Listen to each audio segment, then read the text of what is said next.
we will set the stage next week with an examination of Hadith 1, whose subject matter is إِنَّمَا الْأَعْمَالُ بِالنِّيَّاتِ. Verily actions are according to intention. And we'll also be looking at a hadith about the merits of seeking sacred knowledge.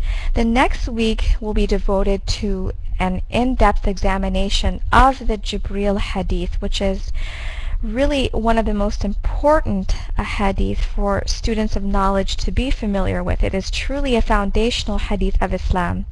The following week we'll be looking at hadiths 11 and 31 with the overall theme being spiritual excellence, followed by hadiths 25 and 26 whose subject matter is charity. Inshallah, for week 7 we'll be looking at 2 hadiths on faith, on Iman. For week 8 we'll be looking at hadiths 41 and 28 whose subject matter is the sacred law and adherence to the sunnah.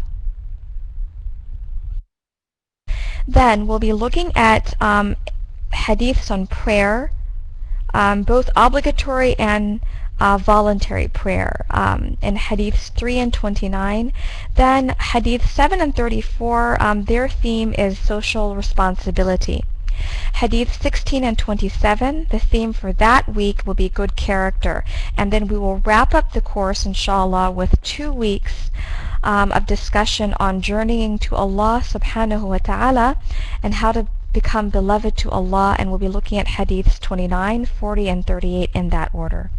So hopefully this gives everybody an idea of what we'll be covering, and we'll be covering roughly half of the collection in the next 12 weeks, inshallah.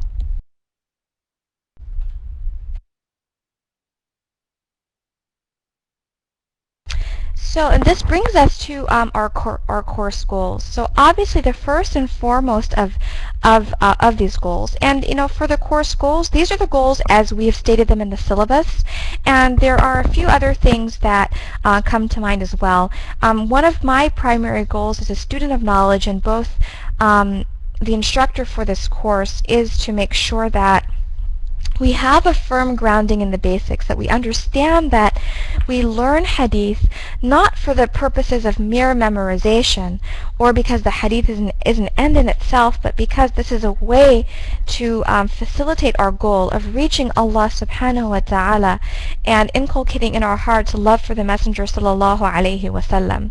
So we want to make sure that that in every way we approach this sacred knowledge, that we always have clarity of intention and sincerity, and there's barakah, that we have this barakah in all aspects of pursuing this knowledge.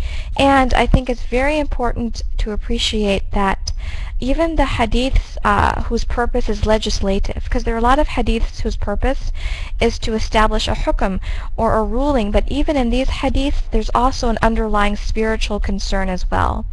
So some of the goals of this course are to appreciate the significance of this hadith tradition in Islamic law, obviously with its legislative function, in terms of creed or aqidah or ilm al-tawheed, in terms of spirituality, and also how these hadiths apply to the daily lives of Muslims. And inshallah, another goal of this course that hopefully all the students will come out with is to identify the topics covered in the course and relate them to the hadiths.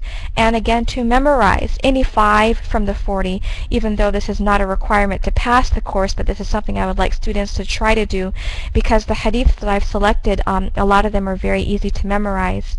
And also to discuss relationships between specific hadiths and the lessons derived from them. And this is something I'll be bringing up with each lesson. The hadiths I've selected to teach per lesson, that is because these hadiths are closely related, and I know inshallah through your study of the text you will see other relationships emerging between these hadiths as well. So I'd like the students inshallah to post their thoughts about the organization of the text. The organization of Imam Nawawi's book in itself is very interesting. And then finally, another aspect of this course is to reflect upon the ethical lessons derived from the hadiths, because there are many ethical lessons here in terms of the hadiths we'll be looking at.